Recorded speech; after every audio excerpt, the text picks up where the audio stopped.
Okay, wheel building 101. This is take 3 maybe of doing this job. Actually came back from overseas the other day and got stuck into it after hopping off a long haul flight, which I, hindsight, probably shouldn't have. Probably should have left it a little bit. But anyway, that's what it is. I've already put together the front wheel, which is probably the easier one to demonstrate because it's a cleaner design. But as I said, I had a few technical issues coming off the flight, so I've already put that together. So let's get into the back wheel. I'm using stainless rim, stainless spokes. These are a butted spoke, which means they're thicker at the top than they are at the threaded end. It gives a stronger spoke down in the hook part where it bends, and it's aesthetically more pleasing. It'll build a lovely wheel. I've thrown the spokes in already, don't need to bore you with that. It's just a case of popping them in the hole and putting them in direction roughly where I want them to be. This wheel is slightly unusual. It's a 4-cross pattern on the small side, which means every spoke crosses 4 other ones before it gets to the rim, and it's a 3-cross on the drive side. Originally it was a 2-cross, but for reasons best known to my spoke maker and rim driller, he decided to build a 3-cross. He's probably correct to actually build a more pleasing looking wheel and a stronger wheel, not quite factory original. Putting it together, probably the biggest thing to know is always start at the valve. Your spokes are always working away from the valve. On a motorbike wheel you can't really go too far wrong. On a push bike wheel you can put them the wrong way because you don't have these dimples on it, and when you build a wheel the wrong way, it means you won't be able to get your tyre pump on to pump up your tyre, and you have to pull it apart and do it again. Trust me, I know. So we will hook in and we'll start putting it together. The pattern will kind of sort itself out once you get started, so you always have a clear idea of what you're trying to do. Before I pulled this wheel apart, I built a rough diagram of what it looked like as reference. And I also took some photographs of it before I pulled it apart. It's a reasonably straightforward one to do. So we'll start with the inner spokes, because if you start with the outers you might not be able to feed the inners into the right place. Okie dokie, here's going to go in here.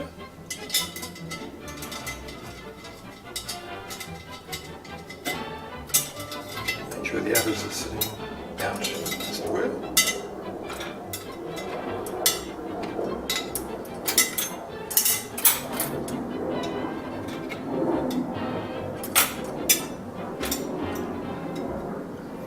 So that'll be every 4th hole. 1, 2, 4 should be the next inner. You just need to start them by a couple of threads and they'll sort themselves out later. 1, 2, 3, 4.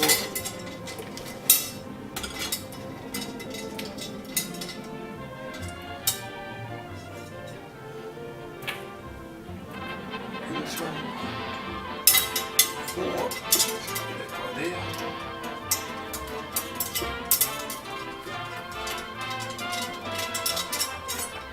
The thread's on, and probably got enough to put one of these outer ones in just to show you what it will look like. So we're crossing 4, 1, 2, 3, 4. It should fit in that hole there.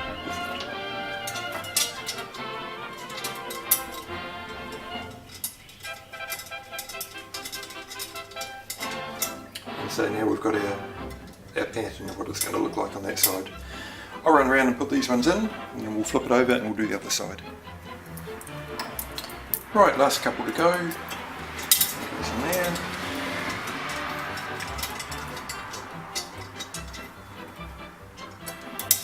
I haven't built any type of wheel, let alone a motorbike wheel, in goodness knows how many years, and this has probably taken me 10 or 15 minutes to get to the stage so far. So this part's not too complicated. You just need to be wary of your reference points, what the original wheel looked like, and where your valve hole is. Okay, that's the offside done. The Ariel Square Four is a little bit odd. It has a QD, quick detach drive and brake hub, and the rest of the wheel unbolts and slides off. In reality, it's not that quickly to detach, but it's probably a marketing thing in the 1950s, so they're happy with that. As I said earlier, it was originally 4-cross on one side and it was 2-cross on the other. My rim and spoke man, for reasons known to him, has drilled it with a 3-cross, 4-cross pattern. So he was quite right, it is a better looking wheel and probably a stronger wheel, but it would have been nice for him to tell me he's done that, because the first attempt at this turned into a bit of a disaster as I was trying to make it a 2-cross on the drive side and I could not figure out how it would work together, which is because it wouldn't. I've laid the spokes out roughly how they're going to fit together, and as you can see it's just kind of fallen naturally into place, which means I'm on the right path. If it goes together easily, it generally means that you've done it right.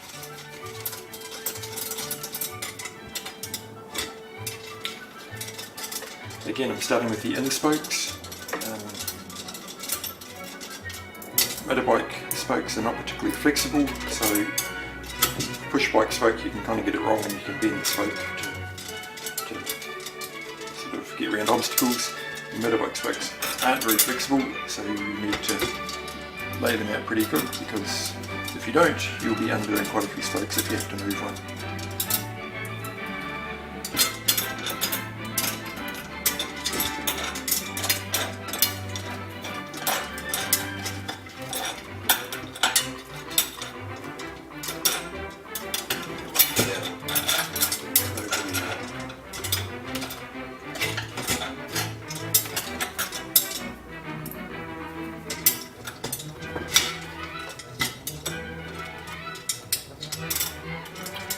Building stainless, they tend to a little bit funny to build compared to a normal wire wheel.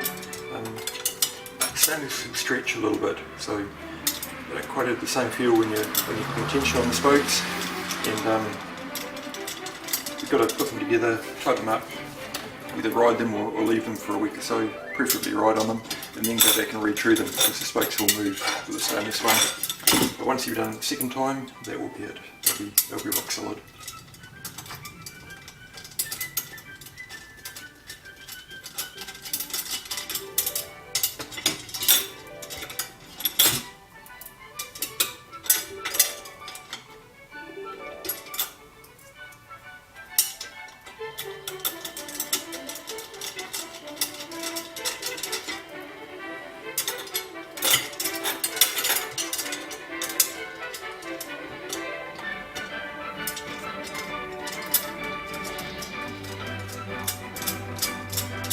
Right, that's the inners done. Out is the same. I've mentioned a couple of times now they're 3-cross, so hopefully you can see that. 1, 2, 3. That guy's going to fit in there.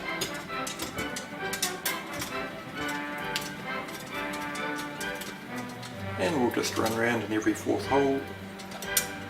It should be good. If it's not 4th hole, then we've done something badly wrong somewhere. You can't blame that on jet lag.